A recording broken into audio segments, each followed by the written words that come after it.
যেমনটি বলছিলাম, দেশ যখন নির্বাচনের দিকে অগ্রসর হচ্ছে তখন আমরা দেখছি রাজনৈতিক অঙ্গনে হঠাৎই অস্থিরতা বিরাজ করছে। গতকাল থেকে আমরা দেখেছি যে জাতীয় পার্টি এবং গণপরিষদের নেতাদের, যে গণ অধিকার পরিষদের নেতাকর্মীদের যে সংঘর্ষ এবং ভিপি নূর যেভাবে আহত হলো, সবকিছু মিলিয়ে আসলে নির্বাচনের রাজনীতিকে কি বার্তা দিচ্ছে?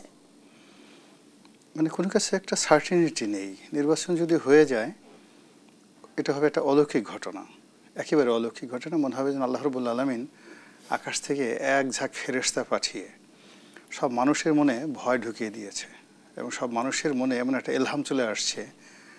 সকালবেলা ওঠার পরেই মানে নারী পুরুষ আবহমান বাংলার 13 কোটি ভোটার, তাদের মনের মধ্যে একটা আতঙ্ক তৈরি হলো, যা যা যা এখন তাড়াতাড়ি ভোট কেন্দ্রে যা। তো তারা সবাই ভোট কেন্দ্রে যাবে। তারপর দ্বিতীয় যে সমস্যাটা হবে সেটা হলো যে ওখানে যারা র্যাগিং করবে তাদের মনে একটা ভয় আতঙ্ক হবে, সাবধান, যদি কোনো ভোটারের দিকে তাকাও জ্বলে পড়ে ছারখার হয়ে যাবি, একদম কেয়ামত হয়ে যাবে। তখন তারা ভয়ে আর সেই ভোটারের দিকে তাকাবে না। ভোটারদের মনে একটা ইলহাম তৈরি হয়ে যাবে, আপনার যাকে ইচ্ছে তাকে পছন্দ হয় আপনি মনের মতো ভোট দিন। তারপরে ভোট দিল। এরপরে যারা ভোট গ্রহণ করবেন তাদের মনের মধ্যে একটা ভয় তৈরি হয়ে যাবে যে কিয়ামত নাজিল হয়ে যাবে, আজরাইল একদম তোর হলকমের কাছে এসে গেছে, যদি এই ভোট গণনায় একটু ভুল করিস, উল্টে উল্টে করিস, তাহলে আগুন জ্বলে যাবে শরীরে। এরপরে একটা ফল তৈরি করা থাকে, একটা ভোট কেন্দ্রে, একটা উপজেলাতে, একটা কেন্দ্রে। এই তিনটা ফলাফল যাদের হাতে থাকে, যারা আমরা 2014, 18, 24-এ যেটা দেখেছি যে ভোট কেন্দ্রে ভোট যাই হোক না কেন ফল আগে থেকে রেডি করা থাকে। তো এইবার এই লোকগুলো কিছুই করতে পারবে না যদি আসমান থেকে আল্লাহ রাব্বুল আলামিন ওইভাবে ফেরেশতা নাজিল করে সব কিছু করেন।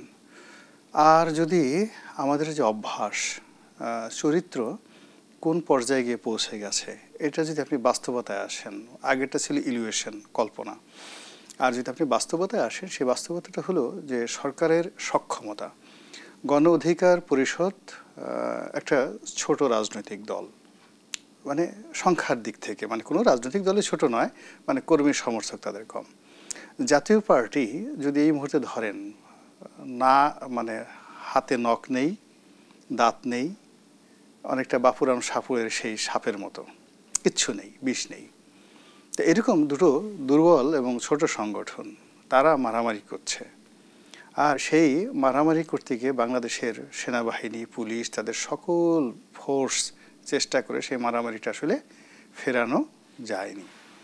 এরপরে লাস্টে পুলিশ রাগ হয়ে গেছে, ভীষণ রকম রাগ হয়ে গেছে। রাগ হয়ে যেভাবে লাঠিচার্জ করছে, যেভাবে রক্তাক্ত করছে নুরুকে, এটাও গত 1 বছরে ব্যতিক্রম একটি ঘটনা। আবার এই যে নুরুকে পিটিয়ে হাসপাতালে দেওয়া হলো, এতে গণ অধিকার পরিষদের কারো মনে কোনো আতঙ্ক তৈরি হয়নি। তারা আবার আজকে মানে পুরো জাতীয় পার্টির অফিস ভাঙচুর তছনছ করে দিয়েছে, অগ্নিসংযোগের ঘটনাও ঘটেছে। রাইট। এবং এখানে অনেক লোকের গাড়ি, যারা সাধারণ খাদের যাত্রীরা যাচ্ছিল, তাদের গাড়ি ঘোড়াও ভাঙচুর করা হয়েছে।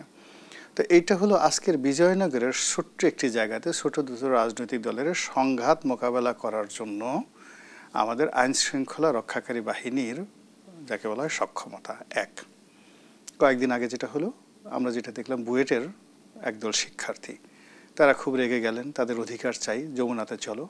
যমুনার সামনে পুলিশ বাধা দেওয়া হলো। পুলিশের যিনি রমনা জোনের ডিসি, তিনি সক্ষমতা দেখানোর চেষ্টা করলেন, সাহস দেখানোর চেষ্টা করলেন। এখন সবাই মিলে এই ভদ্রলোক, যিনি ওখানে মূলত রাষ্ট্রের পক্ষে তিনি শক্তি প্রয়োগ করেছেন, এখন সবার বক্তব্যটা হলো যে এই লোক ফ্যাসিবাদীর দোসর, এ কাজ কেন করলো।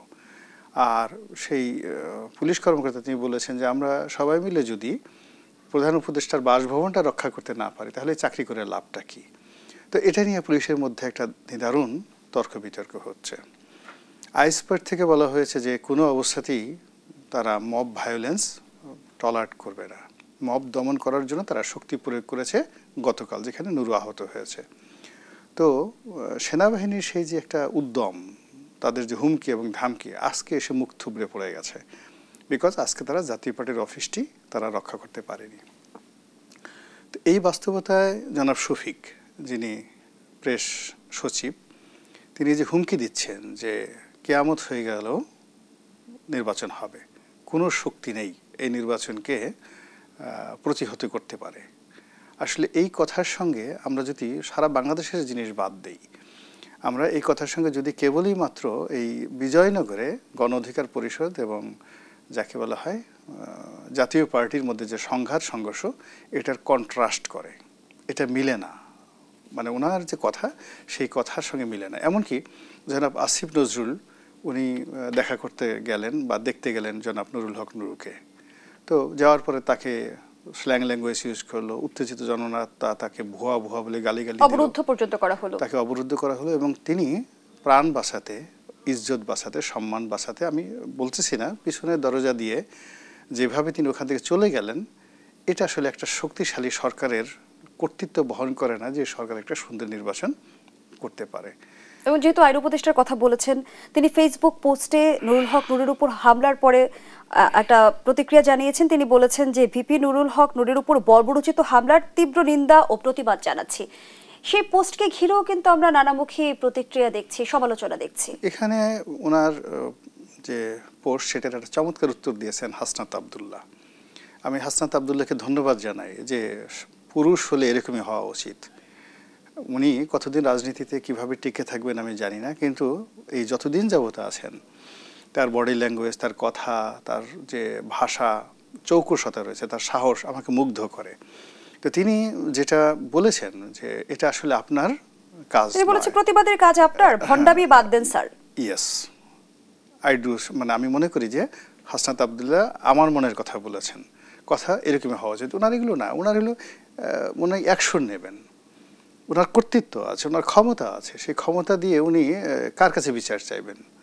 উনি কি ভুটানের রাজার কাছে বিচার চাইবেন যে নুরুল হক নুরুকে মেরে গেল, ভুটানের রাজার কাছে আমি বিচার চাইলাম, অথবা নেপালের পররাষ্ট্রমন্ত্রীর কাছে গিয়ে উনি বিচার চাইতে পারেন, যেহেতু আমরা এখন, অথবা এই যে কয়েকদিন আগে পাকিস্তানের যে উপপ্রধানমন্ত্রী আসলেন, তিনি টেলিফোন করে তার কাছে বিচার চাইতে পারেন যে আপনি আসলেন, আপনি আসার পরে এরকম একটা অবস্থা ঘটলো, তো যেহেতু আপনি আমার বড় ভাই সম্পর্কে একটু বিচার সালিশ করে দেন। আমরা গ্রামে আছি না, 10 গ্রামের মোড়ল আছে, আমাদের গ্রামে যখন একটা সমস্যা হতো আমরা নিজেরা যখন পারতাম না তখন বড় কোনো বিচারক নিয়ে আসতাম। এক্ষেত্রে হয়তো পাকিস্তানের উপপ্রধানমন্ত্রী তাকেও নিয়ে আসা যেতে পারে। তো এইরকম দুর্বলতা প্রকাশ পাচ্ছে ওনার কথায়।